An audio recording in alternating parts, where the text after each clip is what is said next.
Monsieur Aki, il y a beaucoup de nos frères qui disent tous les jours, je veux venir en Corée, aide-moi à venir en Corée et tout et tout. Quels sont les voies et moyens les plus sûrs pour venir travailler en Corée? En Corée, voilà, on va essayer comme ça. Ok, donc il y a différents moyens pour venir en Corée. Je vais vous dire, le plus sûr, c'est le visa d'études. Parce que l'agent de l'immigration, il ne voit pas que vous venez juste pour leur agent études. Il voit que vous venez pour vous instruire.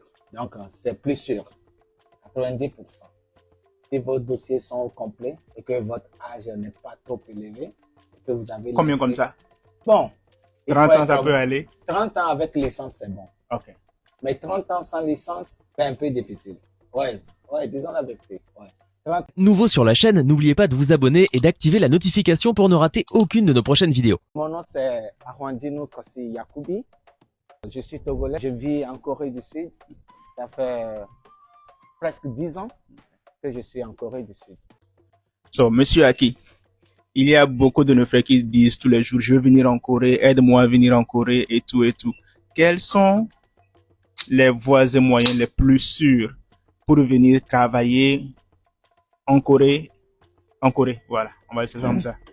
Ok, donc il y a différents moyens pour venir en Corée. Je vais vous dire, le plus sûr, c'est le visa d'études. Parce que l'agent de l'immigration, il ne voit pas que vous venez juste pour leur agent études. Il voit que vous venez pour vous instruire. Donc, c'est plus sûr, 90%. Si vos dossiers sont au complet et que votre âge n'est pas trop élevé, et que vous avez Combien laissé... comme ça?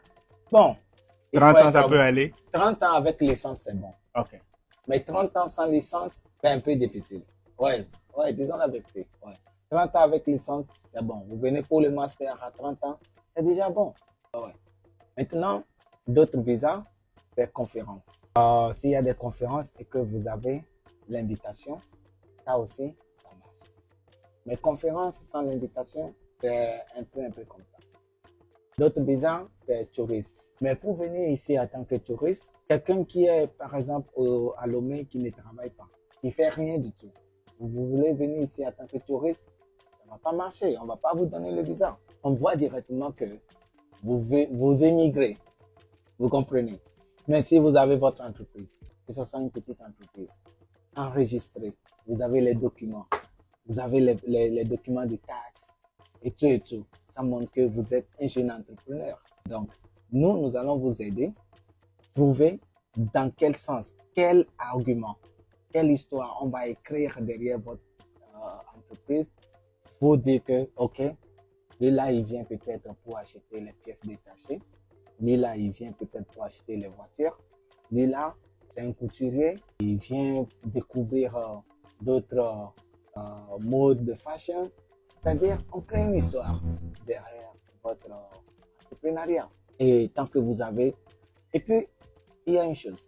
Essayez d'utiliser vos comptes bancaires. Très important. Tu ne veux pas avoir un compte bancaire gardé comme si c'est une faute, c'est un diplôme. Non. Le moment où tu veux demander le visa, c'est ça qui compte. C'est ça parce que on voit combien de mouvements tu fais sur le compte. L'argent, est-ce que ça entre? L'argent, est-ce que ça sort?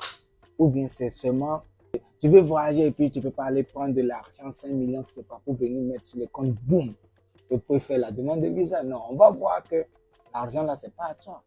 Mais quand il y a les mouvements sur votre compte, c'est plus facile qu'on vous donne le visa. Donc, jeune entrepreneur, quand vous faites vos activités, quand on vous paye, des fois même exiger qu'on vous fait le transfert. Exiger que, oh, faites-moi le transfert sur le compte. C'est beaucoup plus crédible. Mais, au cas où on ne vous fait pas un transfert, vous recevez votre agent de service et le dépôt sur votre compte. Essayez d'obtenir une carte bancaire. Quand vous vous déplacez, vous faites vos dépenses. C'est vrai, c'est pas dans tous les coins à Lomé que vous pouvez payer avec la carte. Mais là où il y a moyen de payer avec la carte, faites ça. Ça vous aide que quand on veut faire votre processus de visa, on vous demande le bank statement, le compte bancaire, les relevés bancaires. Et là, on voit que lui, là, c'est un entrepreneur. Vous voyez, non?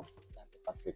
Maintenant, quand vous venez ici, vous voulez rester. C'est une autre histoire. On ne va pas dévoiler tout sur, sur les réseaux, mais on a nos moyens pour le faire. Par exemple, il y a des formations pour les gens qui ont le bac.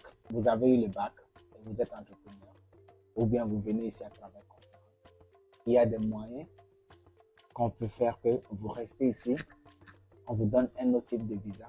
Et ce type de visa-là, c'est le visa qu'on donne aux étudiants, quelqu'un qui a étudié 5 ans, 4 ans ici. Un type de visa.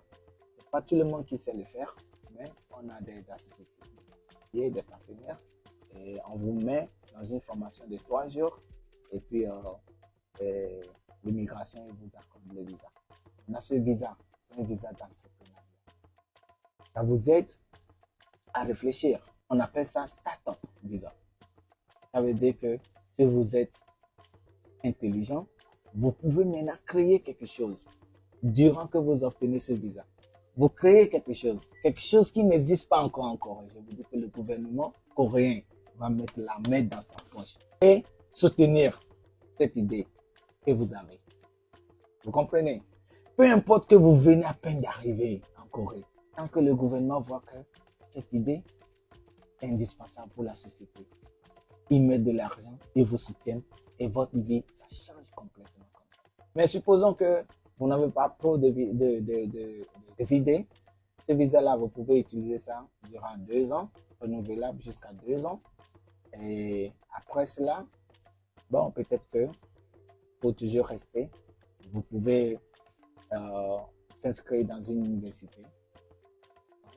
Là, ça vous donne encore le temps de rester encore ici. Il y a toujours les moyens, Mais il y a des gens, ils veulent rien de tout ça. Ce qu'ils veulent, c'est de travailler. Bon, si votre objectif, c'est de travailler peut-être 2 ans rapidement, 3 ans rapidement, et faire quelque chose au pays, il y a d'autres moyens qu'on aide les gens, qu'on ne va pas dévoiler ici. Donc, C'est pour plus d'informations, te contacter pour avoir les détails sur les différentes procédures et voilà, en fait. Oui, évidemment. Pour plus d'informations, n'hésitez pas, contactez-nous. Allez sur TikTok, à mon numéro là-bas. Je peux aussi l'appeler ici, si vous voulez, mais c'est beaucoup plus en détail là-bas, sur notre page. Ceux qui n'utilisent pas TikTok, donc, mon numéro c'est le +82 010 65 42 14 05. Donc, si vous m'écrivez, s'il vous plaît, ne m'appelez pas, envoyez un message et s'il vous plaît, essayez de parler de vous. Oh, je suis contacté et j'aimerais avoir. Donc, si je ne réponds pas dans l'immédiat, au bout de 24 heures, je vais répondre.